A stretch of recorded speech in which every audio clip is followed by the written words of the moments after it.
આ વિશ્વાસકુમાર રમેશ બચી ગયા અને આ મિરેકલની આખા દુનિયાની અંદર ચર્ચા ચાલી રહી છે કે આ એક વ્યક્તિ કેવી રીતના બચી ગયો, કારણ કે જો ચમત્કાર જેવું કંઈક હશે તો આ ચમત્કાર જ કહેવાય। અમદાવાદમાં પ્લેન ક્રેશની જે ઘટના બની એમાં એક વાત સૌથી વધારે ચર્ચાનો વિષય બની છે કે જો તમે ચમત્કારને નહીં માનતા હો તો આ વિમાનની અંદર જેટલા લોકો હતા એમાંથી માત્ર એક વ્યક્તિ બચી ગયો, તો આ એક મોટો ચમત્કાર છે એવું માનવામાં આવી રહ્યું છે। આટલા મોટા ફ્યુઅલની અંદર કોઈ વ્યક્તિ બચી જાય એવી શક્યતા કોઈ વિચારી પણ શકતું નથી, પરંતુ આ એક વ્યક્તિ બચી ગયો છે। તો એના 5 સંયોગો છે બચી જવાના, એના વિશે હું તમારી સાથે ચર્ચા કરીશ। મારું નામ રાજેશ શાહ છે અને તમે જોઈ રહ્યા છો ગુજરાતના સૌથી મોટા ડિજિટલ ન્યૂઝ પ્લેટફોર્મ ખબરછે.com। 12 જૂનને બપોરે લગભગ 1:38 સરદાર વલ્લભભાઈ પટેલ એરપોર્ટ ઉપરથી એર ઇન્ડિયાનું 171 ફ્લાઇટ અમદાવાદથી લંડન તરફ જઈ રહ્યું હતું અને હજુ ટેક ઓફ કર્યું અને લગભગ 1:40 ત્યાં નજીકની મેઘાણીનગરમાં જેબી મેડિકલ કોલેજની હોસ્ટેલની બિલ્ડિંગ સાથે ટકરાઈ ગયું અને અત્યારે લગભગ 275 જેટલા લોકોના મોત થયા હોવાની વાત સામે આવી છે। હવે વિમાનની અંદર ટોટલ 230 યાત્રીઓ અને 10 ક્રૂ મેમ્બર અને 2 પાયલોટ સહિત ટોટલ 242 લોકો સવાર હતા। જ્યારે આ પ્લેનની ઘટના બની અને પ્લેનની જે પ્રમાણે દશા થઈ હતી, કારણ કે અંદર 1.25 લાખ ફ્યુઅલ હતું લીટર, તો એ જ્યારે બ્લાસ્ટ થઈ ગયું, ક્રેશ થયું વિમાન બિલ્ડિંગ સાથે અથડાઈને અને આગના જે અગનગોળા નીકળતા હતા એ જોતાં બધા જ શરૂઆતમાં જ એવી શંકા વ્યક્ત કરી હતી કે આ વિમાનમાં જેટલા લોકો સવાર છે એની બચવાની કોઈ શક્યતા દેખાતી નથી।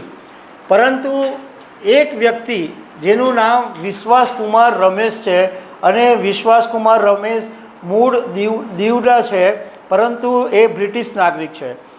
આ વિશ્વાસકુમાર રમેશ બચી ગયા અને આ મિરેકલની આખા દુનિયાની અંદર ચર્ચા ચાલી રહી છે કે આ એક વ્યક્તિ કેવી રીતના બચી ગયો, કારણ કે જો ચમત્કાર જેવું કંઈક હશે તો આ ચમત્કાર જ કહેવાય કે આટલા બધાની વચ્ચે એક માણસ જીવતો રહ્યો અને પાછો ચાલતો બહાર સુધી જઈ શક્યો, એટલી એની ક્ષમતા હતી।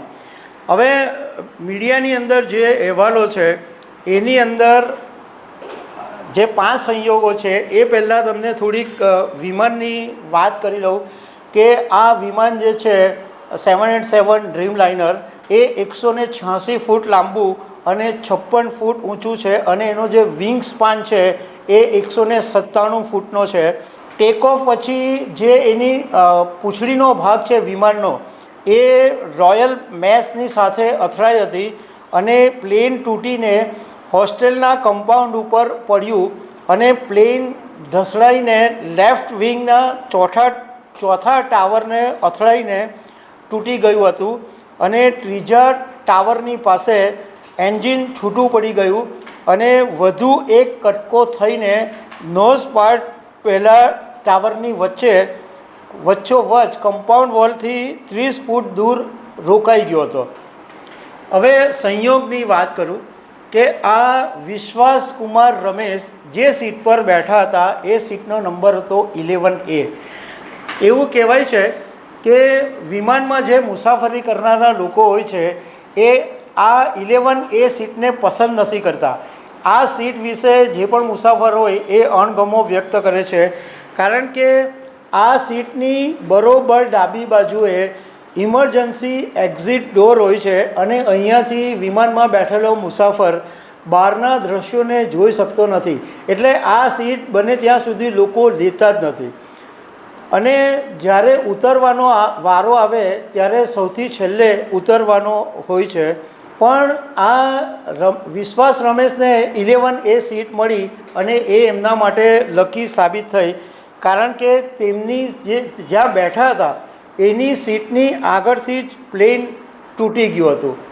બીજો સંયોગ એ હતો કે વિશ્વાસકુમાર રમેશ જે સીટ ઉપર બેઠા હતા ત્યાંથી 4 સીટ દૂર ફ્યુઅલ ટેન્ક હતી અને ફ્યુઅલ ટેન્ક જ્યારે વિમાન અથડાયું ત્યારે ફ્યુઅલ ટેન્ક આગની લપેટમાં આવી ગયું અને એ પહેલાં વિશ્વાસ રમેશ દોડીને દૂર જતા રહ્યા, કારણ કે એમની સીટથી 4 સીટ છોડીને આ ફ્યુઅલ ટેન્ક હતી. બીજું કે ત્રીજો સંયોગ એ માનવામાં આવે છે કે વિશ્વાસની સીટનો જે ભાગ હતો એ પહેલાં અને બીજા ટાવરની, જ્યારે વિમાન ક્રેશ થયું ત્યારે પહેલાં અને બીજા ટાવરની વચ્ચે રોકાઈ ગયો હતો અને બંને બિલ્ડિંગની વચ્ચે જગ્યા હોવાને કારણે તરત જ તેઓ કમ્પાઉન્ડની બહાર નીકળી ગયા હતા. અને ચોથો સંયોગ એ બન્યો કે તેઓ જ્યારે આ વિમાનમાંથી બહાર નીકળી ગયા તો સામે જ દરવાજો હતો અને ત્યાં દરવાજાની પાસે 50 ડગલા ચાલ્યા હશે ત્યાં એક એમ્બ્યુલન્સ પણ ઊભેલી હતી. એટલે ઇમિડિયેટલી એ એમ્બ્યુલન્સમાં એમને સારવાર માટે હોસ્પિટલ લઈ જવામાં આવ્યા. અને પાંચમો સંયોગ એ માનવામાં આવે છે કે આ વિશ્વાસ રમેશ નસીબના બળિયા હોવા જોઈએ.